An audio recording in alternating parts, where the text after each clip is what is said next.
শুক্রবার দুপুর 12টা থেকে 2টা পর্যন্ত আল্লাহর একটি নাম 7 বার পরে দোয়া করুন।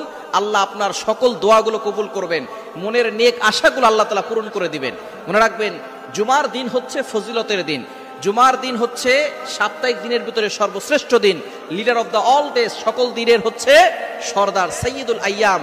এই সাপ্তাহিক যে দিনগুলো আছে, দিনের সর্দার হচ্ছে জুমার দিন। এই জুমার দিনে আমরা হেলায় খেলায় করে সময় নষ্ট করে ফেলি। এই জুমার দিনে আপনি আগে আগে মসজিদে চলে যাবেন। জুমার দিনে আপনি উত্তম রূপে ওযু করবেন এবং গোসল করার চেষ্টা করবেন। গোসল করে আপনি উত্তম পোশাক পরে, আতর অথবা পারফিউম ব্যবহার করে, এরপর আপনি ডান দিক থেকে হেঁটে হেঁটে পায়ে হেঁটে মসজিদে যাবেন, আগে আগে মসজিদে যাবেন। নবীজি সাল্লাল্লাহু আলাইহি সাল্লাম জানিয়ে দিয়েছেন যে সর্বপ্রথম মসজিদে ঢুকবে একটা উট কোরবানি করার সওয়াব পাবে।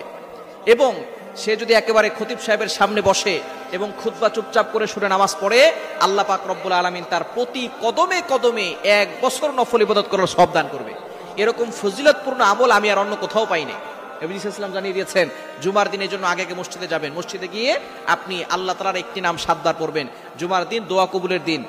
জুমার দিন যে সময়গুলো দোয়া কবুল হয়, জুমার নামাজের সময় আল্লাহ পাক রব্বুল আলামিন এই সময় দোয়া কবুল করেন এবং আসরের নামাজের পরে দোয়া কবুল হয়।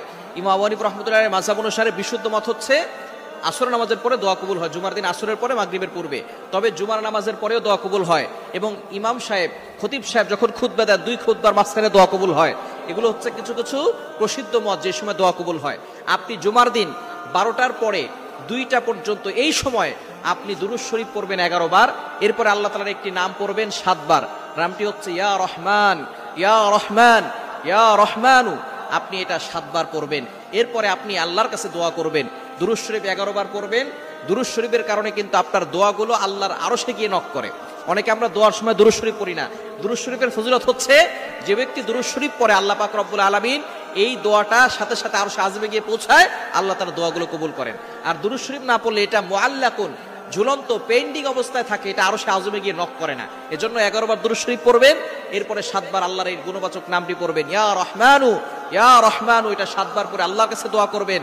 আপনি অভাবে আছেন, বিপদে আছেন, কষ্টে আছেন, সন্তান কথা শোনে না, স্বামী কথা শোনে না, এরপর অনেকের ভিসা হচ্ছে না, অনেকে কঠিন বিপদে পড়ে আছেন, অনেকের চাকরি হচ্ছে না। আপনি দোয়া করেন, আল্লাহ তাআলা আপনার সকল দোয়াগুলো কবুল করবেন।